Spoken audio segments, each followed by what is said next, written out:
बाजी भगवान शिव से विलग होकर अपने शरीर को भस्म किया, हिमालय के यहां जाकर के पार्वती जी के रूप में प्रकट हुए। हिमालय पुत्री पार्वती बाल्यावस्था से ही निरंतर ध्यानस्थ रहना शिव अनुराग में। जब किशोर अवस्था हुई, किसी से कोई संभाषण नहीं करती थी माता जी, हर समय भगवान शिव के ध्यान में निमग्न रहना, कठोर तप करना शुरू कर दिया। जो बिल्व पत्र सूख कर गिर जाते थे, माता जी उसको अपने मुख में रख करके पा लेती। एक बिल्व पत्र, अपर्णा, शरीर सूखने लगा। माता जी का नाम अपर्णा, भारी तपस्या। भगवान शंकर को एकदम बोध हुआ कि सती का जन्म पार्वती के रूप में हिमालय के यहां हो चुका है और वो हमारे लिए कठिन तपस्या कर रही है। तो सप्त ऋषियों को बुलाया और उनसे कहा कि जाओ इनके प्रेम की परीक्षा लो। जानते हैं, सब कुछ जानते हुए भी ये होता है। जैसे लोग कहते हैं भगवान जानते हैं अपने भक्त को, तो परीक्षा क्यों लेते हैं? तो पढ़ाया तो टीचर ने है, तो सालाना परीक्षा तो होगी ही कि तुम क्या पढ़े हो। ऐसे ही तुम्हारे प्रेम की परीक्षा होगी। तुम हरि को चाहते हो या हरि की रची हुई माया को? हरि की हुई रची हुई माया में आकर्षित हो गए तो 0 आ जाएगा। और हरि की तरफ देखते रहे, माया से बच गए तो नंबर आ जाएंगे। 100 के 100 आते हैं यहाँ, 98 96 नहीं आते। 2 ही चैप्टर हैं, हरि पसंद कर रहे हो या हरि की माया? हर भक्त के सामने आता है तो प्रायः लड्डू ही खाने को मिलता है। बचता वही है जो मामे वे प्रपद्यन्ते माया में ताम तरंती थे, केवल हरि। पार्वती पहि जाई तुम प्रेम परीक्षा लेहु, गिरिहि पेरि पठयहु भवन दूरी करेहु संदेहु। हे सप्तऋषियों, जाओ, हमारी आज्ञा है। पार्वती की प्रेम की परीक्षा लो, यदि पास हो जाएं तो उनको तपस्या से निवृत्त करो। बोलो महादेव जी प्राप्त हो जाएंगे। जाओ भवन को चली जाओ, तपस्या की आवश्यकता नहीं। ऋषियों ने जाकर के पार्वती जी को देखा, मानो मूर्तिमान तपस्या विराजमान हो, अस्थिमात्र हुए रहे शरीर, सूखे पत्ते बिल्व के। मुनि बोले, हिमांचल नंदिनी, इतना कठोर क्या प्राप्त करना चाहती हो? किसकी आराधना कर रहे हो? तुम्हारा लक्ष्य क्या है? यदि हम सुनने के अधिकारी हों तो आप कृपा करके बता सकती हैं। पार्वती जी ने कहा, मन बड़ा सकुचाता है आपसे ये बताने में। आप लोग कहीं मेरी हंसी ना उड़ा दें जो मेरा लक्ष्य है। मैंने भी बहुत सिखाने की कोशिश की, लेकिन मेरा मन नहीं मान रहा, हठ पकड़ लिया है। क्योंकि मेरे गुरुदेव ने मुझे जो आकर के बचपन में बता दिया, मैं वही हृदय से स्वीकार कर ली। मनु हठ परा सुनई न सिखावा, चहत बारी पर भीति उठावा। नारद कहा सत्य सोई जाना, बिनु पंखन हम चाहि उड़ाना। मुनियों, वैसे आप भी हंस दोगे। ऐसा लगता है जैसे हम भारी प्रबल धारा में बालू का बांध बनाना चाहती हैं। कहां भगवान शिव और कहां मैं? मेरी गुरुदेव नारद ने बचपन में आकर के कहा तुम्हारे पति देवाधिदेव महादेव होंगे। बस मैं तब से अपने पति की प्राप्ति की आराधना कर रही हूं। पता नहीं आप मेरी बात सुनकर हंसेंगे कि मानो बिना पंख के मैं आकाश को छूना चाहती हूं। ऋषि हंस पड़े और कहा, बात तो सही है। पर्वत से उत्पन्न हुई हो तो इसलिए तुम्हारी बुद्धि भी हमें लगता है जड़ ही है। नारद के उपदेश से आज तक किसी का घर बसा है? नारद के उपदेश से किसी का घर बसा है? अरे जिस का उपदेश किया उसको बैरागी बना दिया, गृहस्थी तो बनाया नहीं। नारद उपदेश सुनकर किसी का घर बसा हो ऐसा तक प्रमाण नहीं है। देखो, दक्ष के पुत्रों को उपदेश किया, 10,000 को 1,000, लौट कर नहीं आए, सब बैरागी बन गए। चित्रकेतु को उपदेश किया, घर चौपट हो गया। प्रहलाद जी को उपदेश किया, पूरा हिरण्यकश्यप का नाश हो गया। नारद सिख जे सुनहि नर नारी, अवसि होई तजी भवनु भिखारी। तुम्हारे गुरु नारद जी की जो सीख सुना बर्बाद हो गया, बाबा जी बन गया, भजनानंदी बन गया। वैसे हम बताएं, नारद जी हैं बड़े कपटी, ऊपर से साधु का चिन्ह, अंदर से कपट। क्या कपट? उसके संसार का नाश कर देते हैं, भगवान से जोड़ देते हैं। मुझे नारद जी की बात कम समझ में आती है।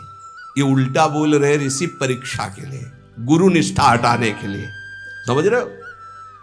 पार्वती जी ने कहा बचपन में मेरे गुरुदेव ने बता दिया, वही मैं। नारद जी की बात आज तक घर किसका? जो नर नारी नारद की बात सुने भवन त्याग करके भिखारी बन गया, प्रमाण है।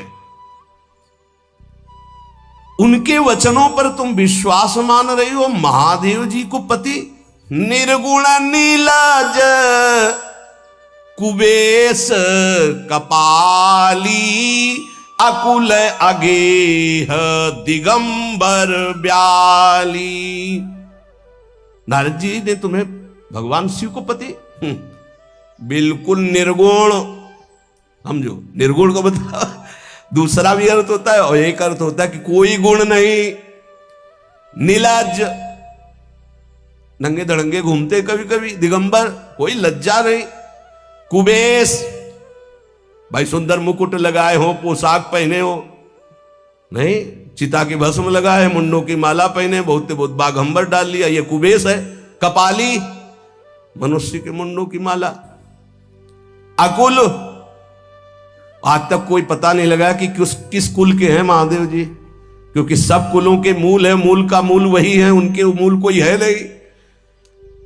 अगेह, एक दीवाल नहीं है, 60,000 योजन का एक बरगद का पेड़ है, उसी के नीचे रहते। 60,000 योजन, 1 योजन 4 कोस, 1 कोस 3 किलोमीटर।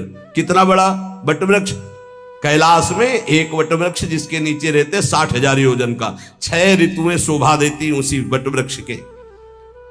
और कोई घर तो है नहीं महादेव जी के। और आभूषण भूल मत करना, बड़े बड़े विषैले सांपों का आभूषण कोई सोना चांदी नहीं पहनते महादेव जी।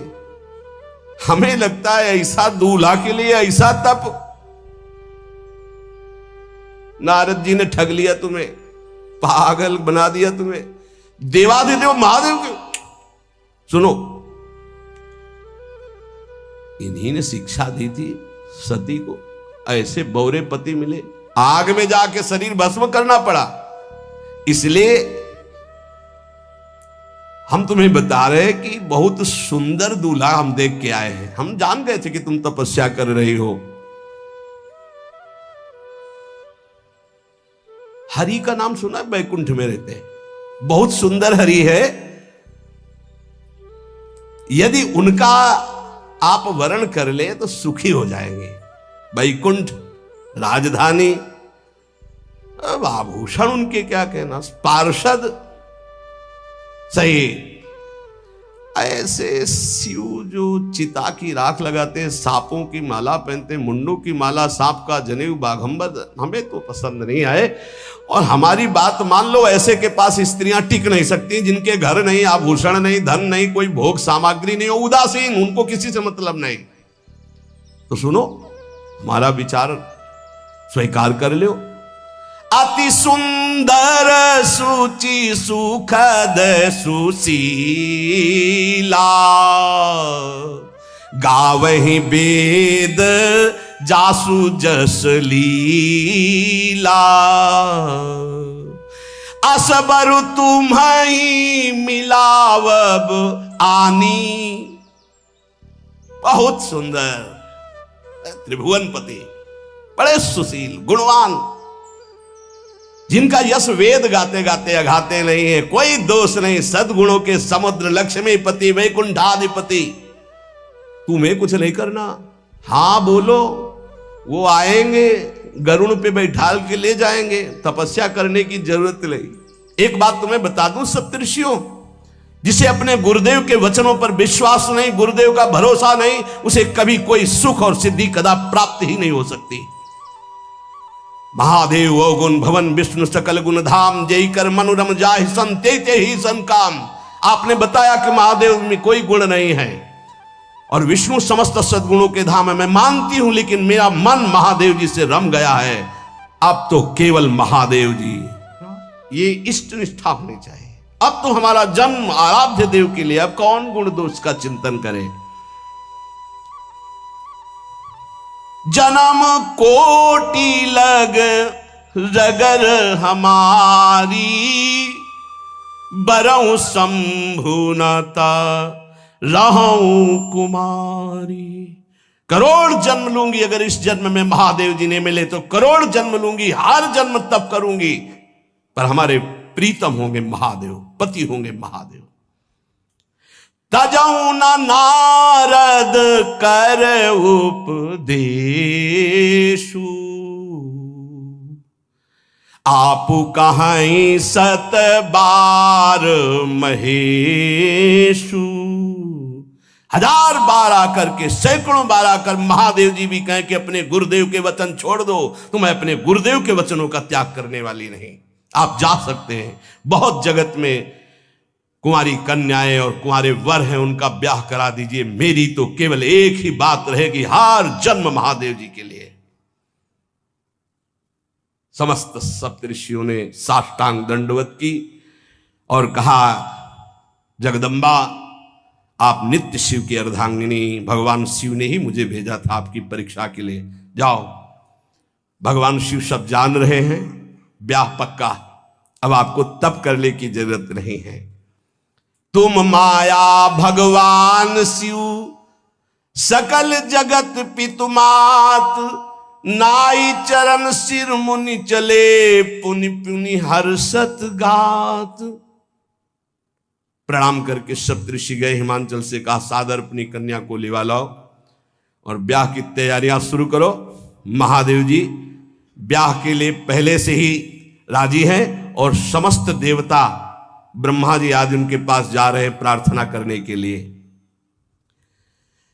इधर जब पार्वती जी को लेकर हिमालय अपने घर पे आते हैं, तब भगवान विष्णु, समस्त देवता, ब्रह्मा जी कैलाश पहुंचे, जहां भगवान शिव विराजमान थे। सबने स्तवन किया और कहा, प्रभु बहुत दिन से एक लालसा है, सकल सुरन के हृदय शंकर परम उछाहु, निज नैनन देखा चाहें नाथ तुम्हार विवाह।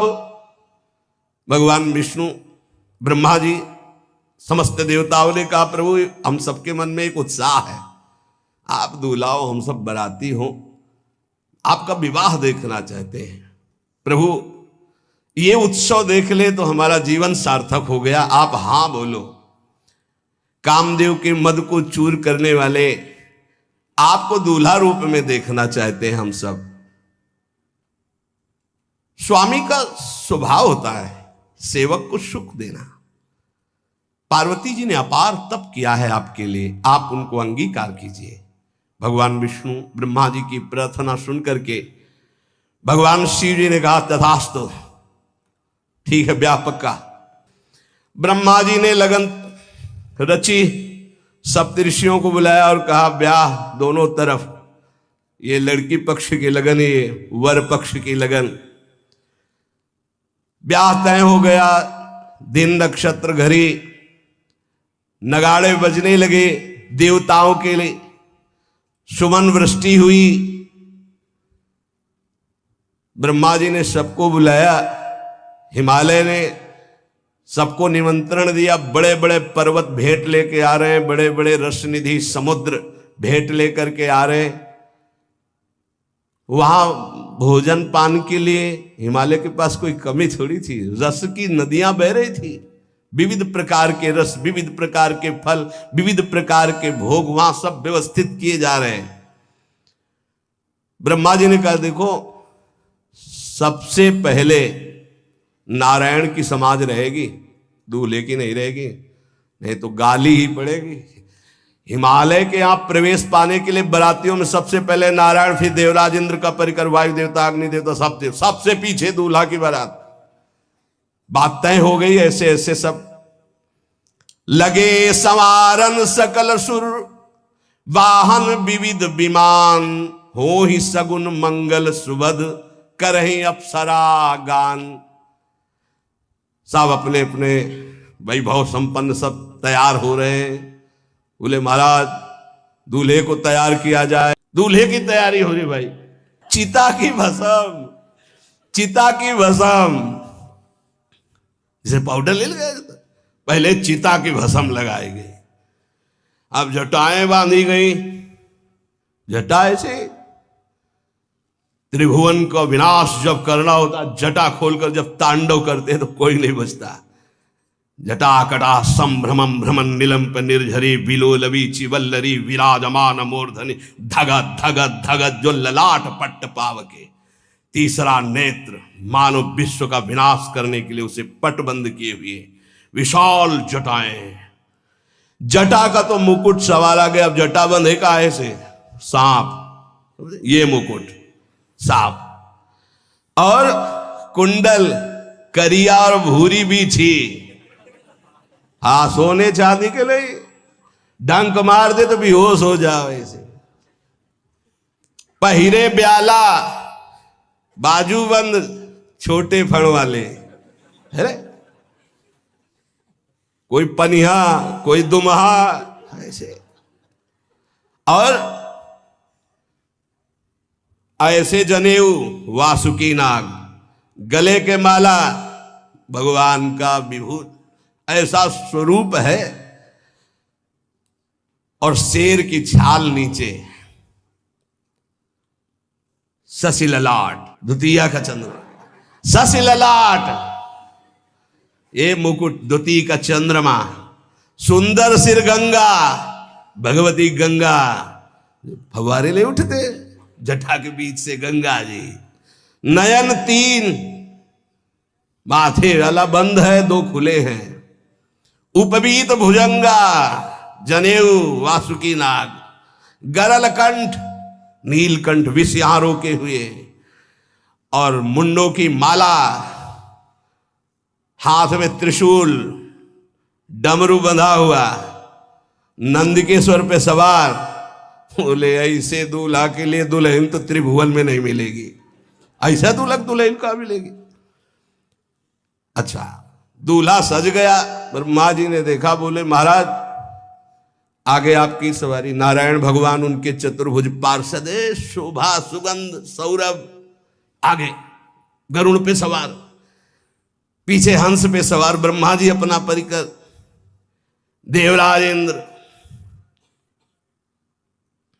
भगवान विष्णु जी दूल्हे की तरफ देखे। बोले महाराज, नारायण ने कहा कि दूल्हा के अनुरूप ही हम सब बराती नहीं भैया, दूल्हा सबसे पीछे, सब बराती क्रम से पहले हम, फिर ब्रह्मा जी, फिर देवराज इंद्र, ऐसे सब। भगवान शिव ने कहा तुम अपने पार्षद सब लिए हो, तो हम बुलाते हैं। श्रृंगी निकाली, जे ही बजाया तो भगवान शिव के पार्षद आ गए। किसी के एक को मुख नहीं, केवल मानसई का पिंड है, और किसी के पूरे शरीर में मुख ही मुख है।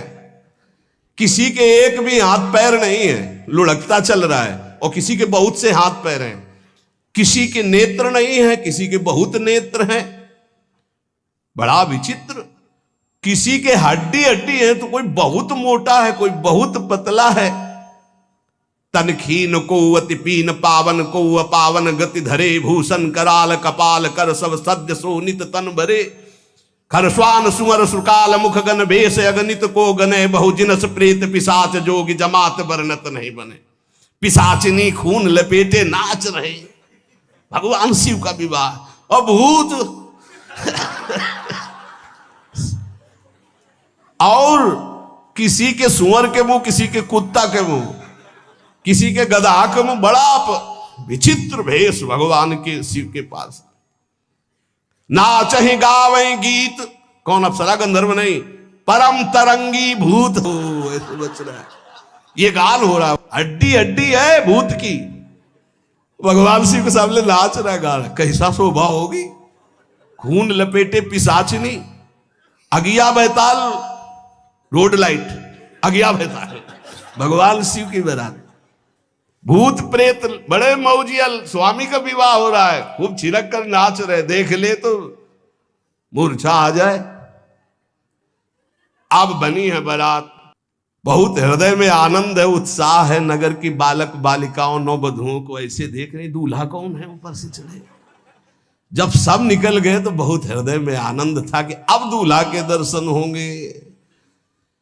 जोई दूल्हा की पार्टी आई, बड़ी हिम्मत करके रुके कि शिव हैं, लेकिन जो नौजवान बालिका बालिकाएं बूढ़ी नौबहुएं ये को वहां मंगलाचार में नहीं टिकी, सब अगवानी पे भाग पड़ी। धीरज धर करके बालक घर में पहुंचते, जवान पहुंचते, बहुएं क्या क्या बात है, तुम लोग भयभीत क्यों हो गए, कोई घटना घटी क्या ब्याह में। सन छारा देखा है दूल्हा, बरु बौराह, बरु बौराह बावरा है, क्यों बैल पे सवार है, सांप की माला पहले, भस्म चिता की लगाए, मुंडों की माला है। अरे पूछो मत, ऐसा दूल्हा। दूल्हे के शरीर तन छार ब्याल कपाल भूषण नगन जटिल भयंकरा, संगभूत प्रेत पिशाच जोगिल बिकट मुख रजनी चरा। जी के लौट के बता रहे, भाग्य मनाओ, जो जियत रहा है बारात देखत, पुण्य बढ़ते ही कर सही। जिंदा लौट आए बड़े पुण्य समझो, जो बारात देख ले और जिंदा रह जाए, बड़े भाग्य तिनके। देखी सो उमा विवाह घर घर बात सब लड़िकन, सबने कहा कि अगर दूल्हा को बाराती को देख के जिंदा रह जाए तो विवाह देख पावेगा, मतलब जिंदा नहीं रहेगा। जो बड़े बुजुर्ग थे वो समझा रहे, देखो भगवान शिव हैं, ये उनकी समाज है। सबको वास दिलाया गया। अब आरती करने के लिए, सुमंगल गाने के लिए नवीन नवीन स्त्रियां पार्वती जी की माता के साथ आ रही हैं। मैना सोने की थाल है, बड़ा आनंद है, दूल्हा का प्रथम दर्शन। और आरती लेके जे भी देखा दूल्हा को, यही दूल्हा है, हां। भारी रोष पैदा हुआ कि नारद जी ने बर्बाद कर दिया हमारा घर, हमारी बिटिया सूखे पत्ते खा के इसके लिए भजन करती रही। मैना जी ने पीछे मुड़ के देखा, एक भी नहीं स्त्री थी, अकेले थाली लिए खड़ी थी। लौट के आई, उन्होंने कहा कि सब भाग्य पड़ी, बोले प्राण बचाए, ऐसे ऐसे करिया फुसकार रहे थे। कोई थाली पटक दी, आरती की गई, पार्वती जी को गोद में बैठाला और रोने लगे। नारद जी के पास हिमालय गए, बोले हम तो संभाल लेंगे, घर में सब गड़बड़ हो गया। अरे इनको समझाते कि ठीक से आते, कैसे आए हैं ये, जैसे विनाश कर ले आए हो। अरे ब्याह कर ले आए, घर में सब बिगड़ गया, मैना बिखर गई, ब्याह बंद, अब नहीं होगा, संभालो जाके। नारद जी गए और जाकर के मैना को कहा, देखो ये इनका बाहरी रूप है, ये जो आपके यहां पार्वती के रूप में जन्मी, ये नित्य इनकी अर्धांगिनी सती है, जो यज्ञ भवन में शरीर छोड़ करके आपके यहां जन्मी, ये इनकी नित्य संगिनी है। आप ऐसा शोक मत कीजिए। नारद जी विविध प्रकार से माता को समझाया। इनके द्वारा एक भ्रम हो गया था, तो इनको शरीर त्यागना आवश्यक हो गया।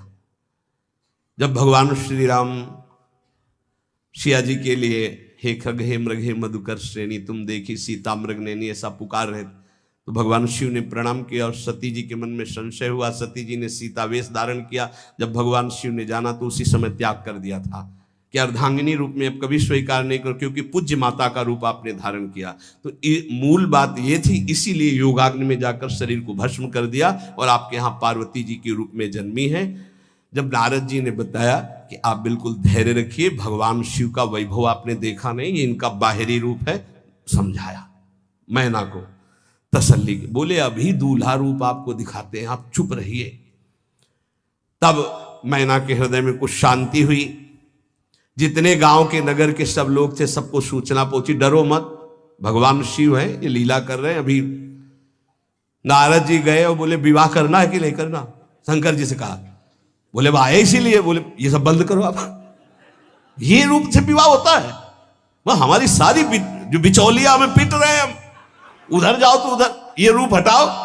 बोले कौन सा रूप धारण करे, दूल्हा रूप धारण करो।